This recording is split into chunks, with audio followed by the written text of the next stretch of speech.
Alunos e alunas, sejam bem-vindos à aula de filosofia. Na aula de hoje, nós vamos ver um texto que fala da priori e a posteriori.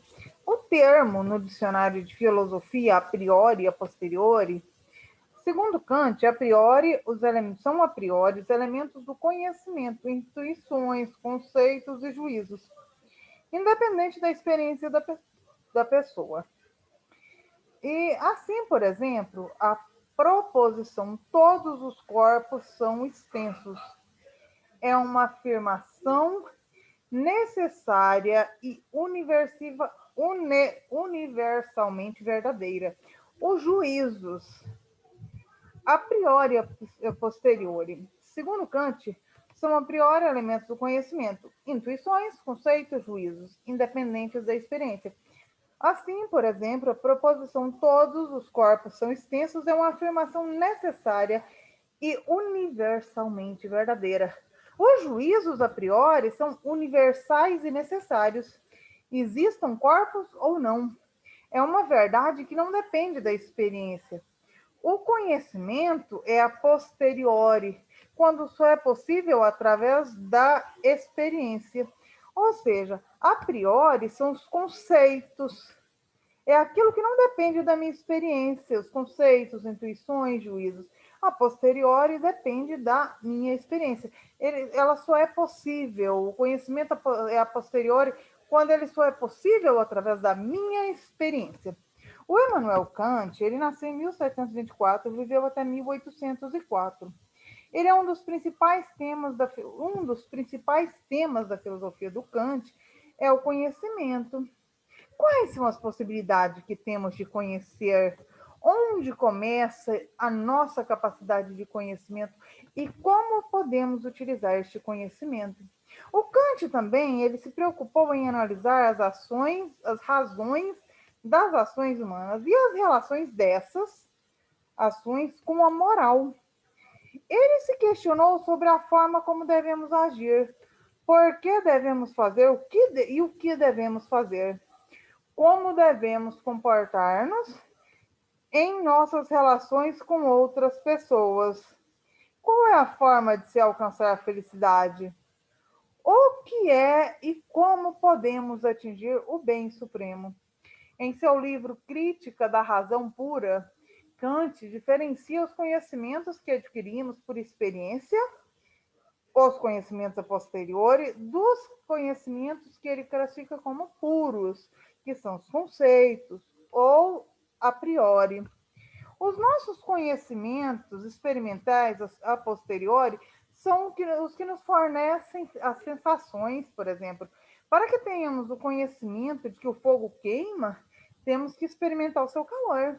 Esse conhecimento não pode ser separado das nossas impressões sensoriais.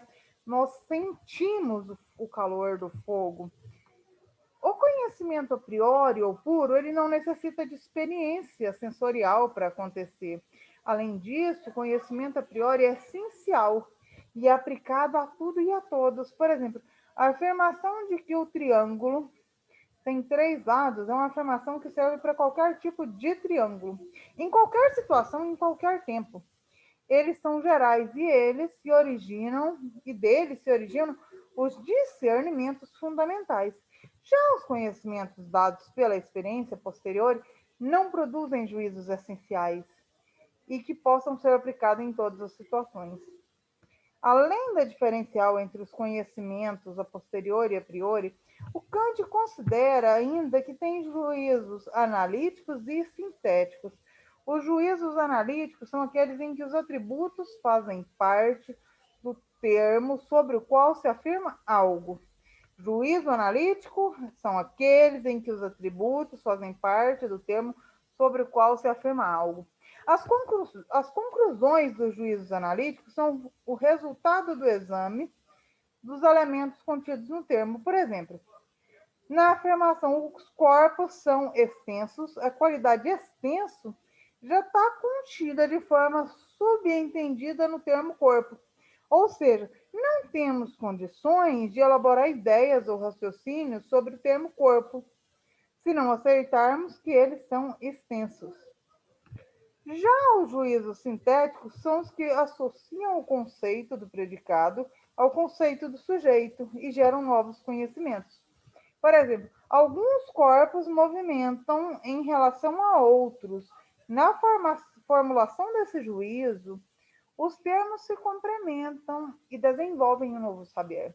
Através da diferenciação entre os juízos a priori e posteriori, analíticos e sintéticos, Kant classifica os juízos em analíticos, sintéticos, posteriores e sintéticos a priori.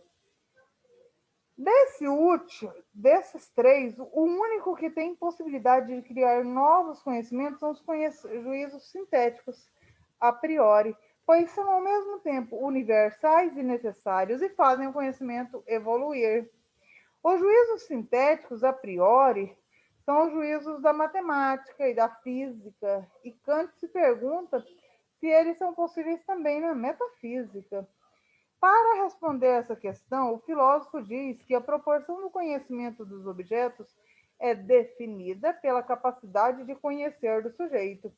Ou seja, o conhecimento vai depender da competência de experimentar e da competência de entender de cada sujeito. Existem duas competências experimentais e de entendimento básicas, que são o espaço e o tempo.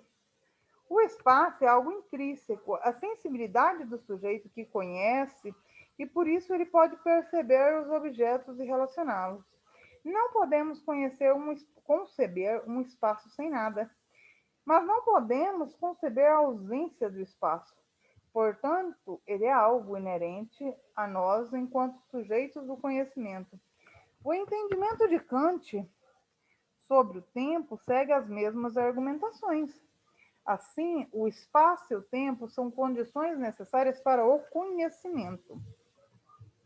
Das consequências dessas formulações sobre o conhecimento, Kant afirma que não temos a capacidade de conhecer as coisas em si mesma, mas somente os fenômenos decorrentes delas.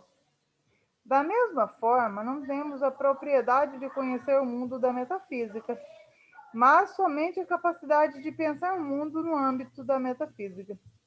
Mas nossa razão não é somente teoria e conhecimento, mas também prática. A razão vai analisar nossas ações através da moral. Para Kant, uma vida moral é possível e a razão estabelecer de forma racional a forma como devemos nos conduzir. A razão tem que criar leis morais objetivas, ou seja, que valham para ser aplicadas por qualquer ser racional.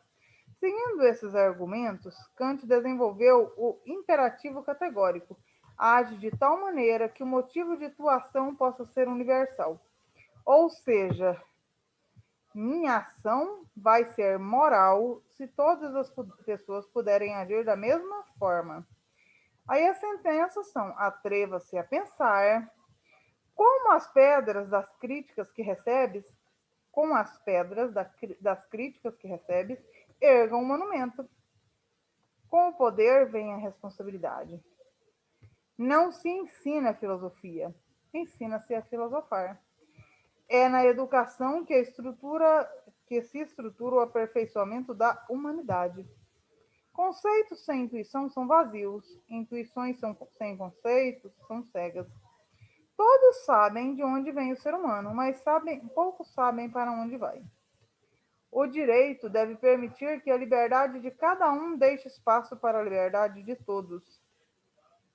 O sábio muda de opinião, o ignorante, nunca. A felicidade não é o objetivo da razão, mas da imaginação. A liberdade é a capacidade que aumenta a utilidade das outras capacidades. É inútil fazer pelo outro o que ele pode fazer por ele mesmo. Para toda tese existe uma antítese igualmente válida. Vemos as coisas como elas são. Vemos as coisas não como elas são, mas como somos. Somente pela educação o homem pode ser homem. Somos o que a educação fez de nós. O sonho é poesia involuntária. Nós atormentamos com questões que não podemos recusar nem resolver. O homem é o único animal que trabalha. Esta é uma foto do Immanuel Kant.